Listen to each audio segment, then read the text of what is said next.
Hello.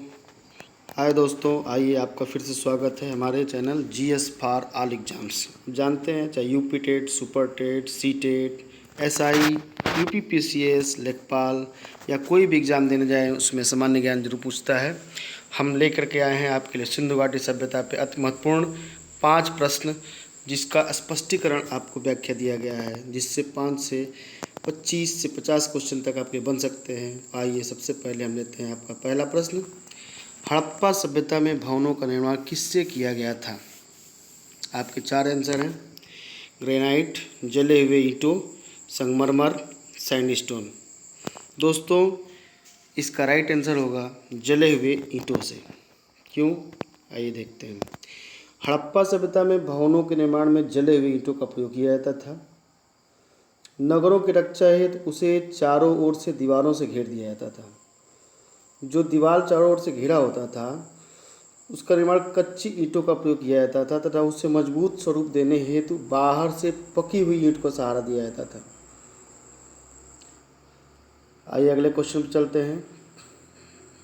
Second question है, इनमें से वैदिक देवता पशुपति महादेव की हड़प्पा धार्मिक विधि से विकसित हुए हैं कौन?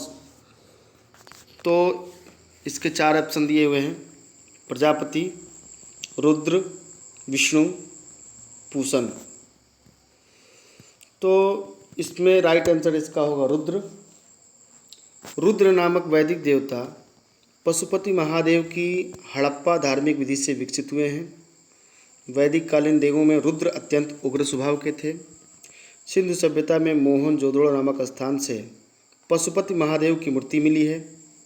मोहनजोदड़ो से ही कांस्य की बनी नृत्यांगना भी मिली है।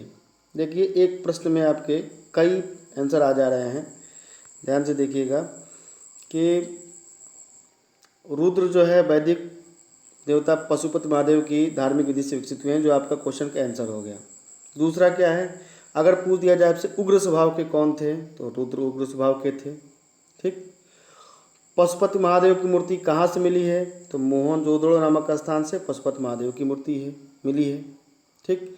अगला क्वेश्चन एक पूछा जाता है आपसे अक्सर कि कांस्य की बनी नृत्यांगना कहाँ से मिली है, तो ये भी आपके मोहनजोदड़ो से ही मिली है। नेक्स्ट क्वेश्चन आते हैं, भारत में हाल ही में खोजा गया कौन सा हड़प्पा नगर था? हड़प्पा नगर हाल ही में कौन ऐसा है जो भारत में खोजा गया था? इसमें 4 ऑप्शन दिए हुए हैं। लोथल, कालीबंगा, धौलवीरा, बनवाली। तो दोस्तों, इसका राइट आंसर होगा धौलवीरा। क्या होगा? धौलवीरा। इसमें भारत में हाल ही में खोजा गया धौलवीरा हड़प्पा नगर था। धौलवीरा का उत्खनन कार्य 1990 से 91 ईस्वी में रविंद्र सिंह बिष्ट ने किया था। तो ये 1990-91 में किया था, सबसे लेटेस्ट यही है, इसलिए हाल ही में इसी का नाम दिया गया है। यह कहाँ है? तो गुजरात के कच्छ ज़िले में है। कच्छ जिला आप जान रहे होंगे, नाम सुने होंगे, जहाँ भूकंप आया था। धौलावीरा के मुख्य द्वार पर सुरक्षा गृह जैसी संरचना प्राप्त हुई है, ये भी क्वेश्चन एक बन गया आपका। धौलवीरा सिंधु सभ्यता का सबसे बड़ा स्थल, ये भी पूछा जाता है, सिंधु सभ्यता का सबसे बड़ा स्थल कौन सा है, तो उसका आंसर होगा धौलावीरा। उसके बाद यहाँ से सबसे बड़े लिपि के वर्ण भी प्राप्त हुए हैं। सबसे बड़े लिपि का वर्ण भी यहीं से प्राप्त हुआ है।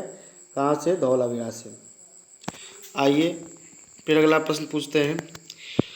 सिंधु सभ्यता के सारे शहरों के घरों में एक को छोड़कर सारे घरों में साइड प्रवेश द्वार था। मतलब ऐसा कौन सा शहर था जिसमें घरों का प्रवेश द्वार मुख्य सड़क की ओर निकलता था? इसके 4 ऑप्शन दिए हुए हैं। चांदोदड़ो, मोहनजोदड़ो, लोथल, कालीबंगा। इसका राइट आंसर दोस्तों है लोथल। क्या है? लोथल। क्यों? क्योंकि लोथल के अलावा जितने भी शहर थे सबका घरों का जो प्रवेश द्वार था वो साइड की तरफ था, लेकिन लोथल ही एकमात्र ऐसा शहर था जिसका प्रवेश द्वार मुख्य सड़क की ओर निकला था, बाकी सब जगह जो है साइड में निकला हुआ था। लोथल अब कहाँ है? तो लोथल गुजरात के अहमदनगर ज़िले में है। लोथल गुजरात के अहमदनगर ज़िले में है और ये भोगवा नदी के तट। ये भी प्रश्न बहुत ज़्यादा पूछ दिया जाता है कि लोथल किस नदी के तट पर है, तो लोथल भोगवा नदी के तट पर स्थित है। 1957-58 ईस्वी में इसका उत्खनन कार्य हुआ था और रंगनाथ राव के निर्देशन में हुआ था। नेक्स्ट क्वेश्चन दोस्तों है, सिंधु सभ्यता निम्नलिखित किस काल से संबंध रखती है? ऐतिहासिक युग, पुराऐतिहासिक युग, पराऐतिहासिक युग और आदि ऐतिहासिक युग। तो दोस्तों इसका राइट आंसर होगा आद्य ऐतिहासिक युग। क्यों? क्योंकि उस समय का इतिहास तो मिलता है लिखा हुआ, लेकिन उसको पढ़ा नहीं जा सकता है। देखिए स्पष्टीकरण है साफ साफ। सिंधु सभ्यता आदि ऐतिहासिक काल से संबंध रखती है। सिंधु सभ्यता काल के लोग लिखने की कला से परिचित थे, लोग लिखते थे, लिखने की कला से परिचित थे, लेकिन उसे संतोषप्रद ढंग से पढ़ा नहीं जा सकता है, आज तक पढ़ा नहीं गया ठीक से। सिंधु सभ्यता के लेख को पढ़ा नहीं जा सका, इसलिए इसे आदि ऐतिहासिक काल की श्रेणी में रखा गया है। उम्मीद करते हैं दोस्तों कि आपको सारे प्रश्न समझ में आ गए होंगे और अच्छे लगे होंगे। इसी प्रकार से और अच्छे आपको प्रश्नों को दिया जाएगा। हमारे चैनल को लाइक, शेयर और सब्सक्राइब अवश्य करें। धन्यवाद।